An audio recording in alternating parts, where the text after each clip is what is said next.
So today's all about exhibiting our students' skills. They have been trained in basic life support and some trauma training, and so today is a chance for them to show off those skills to some of the members of the community. They had talked about wanting some way of Showing off skills. Yes, showing off the students, and so I think just kind of putting our heads together with this was an easy way of doing that. So we have all 5 high schools from Humble ISD here, as well as the sports medicine program, which is students from all 5 high schools as well. I think it gives us so much exposure.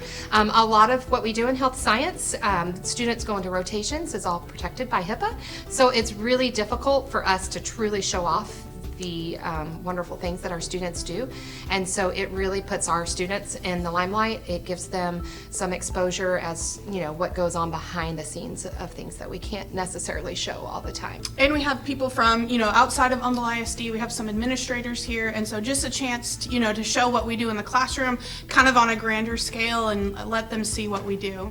So the main competition is basically they have to go through a whole trauma assessment. They have to assess the victim, they have to do bleeding control, they have to splint a fracture, they have to treat a patient in shock, and then once that patient in shock goes unresponsive, they perform CPR on a mannequin. So today, obviously, we all had to come together and communicate. So before this event, I had to study my information about how to properly take care of these patients that are injured. So basically all I had to do was study and then communicate with my partner during this competition. I have a rubric that has very specific steps for each skill that we talked about earlier, exactly what they're looking for step by step, because a lot of these judges aren't medical professionals, and so maybe they don't have a background in this, so it's very specific about the steps that they have to go through, what the students are saying in each step, and the actions that they take. Yeah. And I think that they're probably also just looking for initiative and leadership.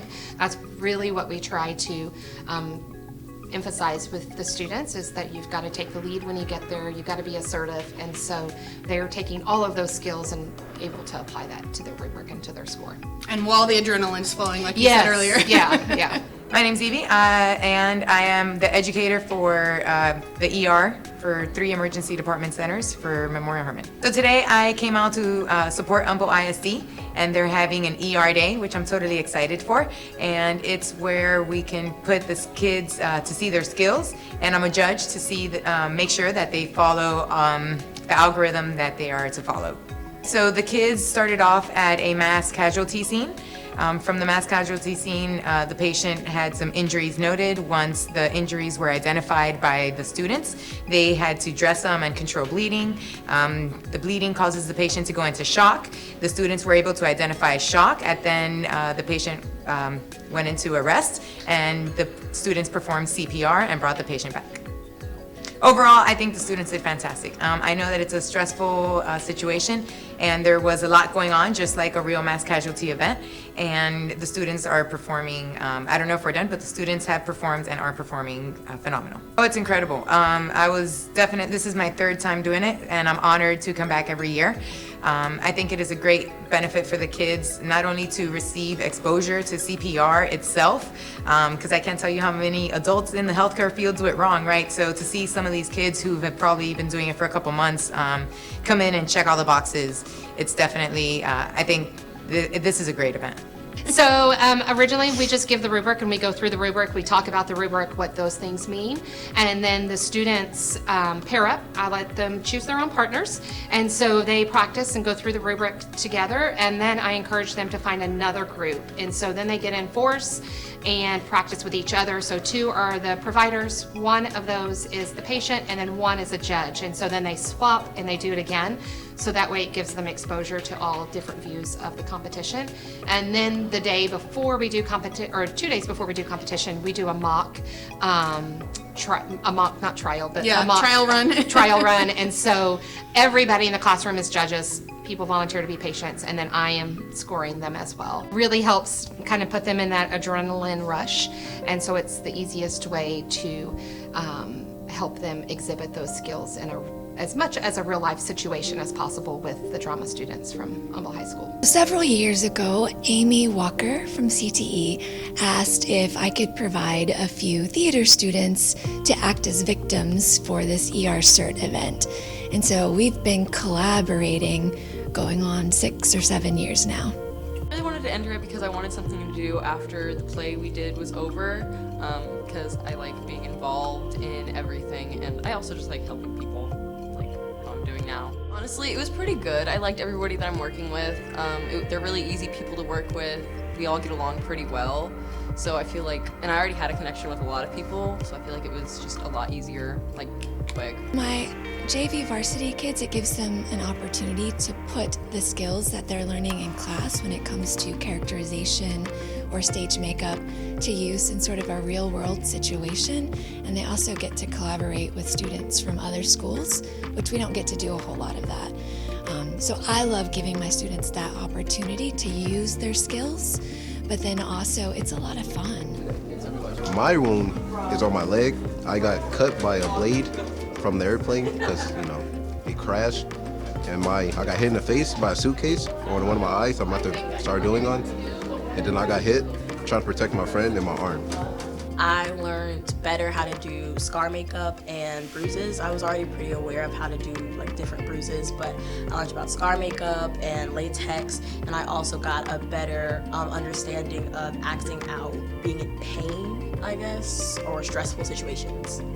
We spent about a week and a half in class learning about ourselves and making our own characters and doing our own research and learning how to do bruises and open wounds and stuff like that. We did our own. We took about 45 minutes to do all of them collectively, and those who are allergic to latex had the fake scars on their bodies. It's really fun working with all of them. During our breaks and the switching between groups, we get to tell each other about our experiences and how it's going. Seeing everyone's own interpretation of their scars and their breaks is really fun, and it's a really diverse group of people, so having them all in this one setting is very interesting. I feel so excited for this event. Like, I come in the morning and I'm super hyped up, and the kids are a little nervous in the beginning, except the ones that have done it before.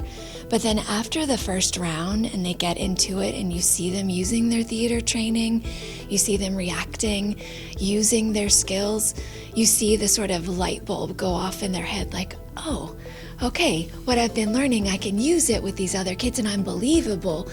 Like, it really makes me feel so proud of them and so thrilled to be a part of it.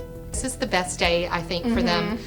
Their excitement, their nervousness is all things that we love to see because it shows that they care. So then I also love that we have all health science students from our district because we're such rivals when it comes to other things. But the fact that we're all coming together, I mean, to have all these people that have such a caring heart and just want to save lives all in one room, I think is great. So hopefully they'll continue to build that relationship outside of school. And I think just an appreciation that the district, emphasizes CTE and allows us to use the facility, show these skills. We have administrators, superintendents coming in to judge. They're obviously very busy, so taking the time to come and be a part of this is much appreciated. Communication is key. So without communication, you cannot continue doing what you need to do, and you don't even know, if you don't communicate, then you don't know what you're going to be doing and what your next step is. So communication is key. It's pretty cool. It was kind of hectic because of all the sirens and all that stuff, but you just got to really focus and you got to know what you're doing. So, but other than that, it was pretty cool. It was kind of natural because before all this, we actually practiced hands-on. But if we didn't practice hands-on, then it would have been kind of complicated and I wouldn't be so sure about what to do. But yeah, other than that, I think it was pretty cool. Well, obviously, depending on what you want to be when you grow up, it'll benefit you for sure. But for me, I want to be a physical therapist, so it doesn't really benefit me, but it kind of does. But for nurses or doctors or EMTs, it would be perfect because trying to revive these patients and make them feel better and stuff. I would love to see maybe get some other local schools involved. I think that would be great. It's finding the facilities. But I think, you know, eventually, once we kind of fine tune this, we could definitely look at bringing in some local, you know, surrounding schools to expand it and make it a bigger event.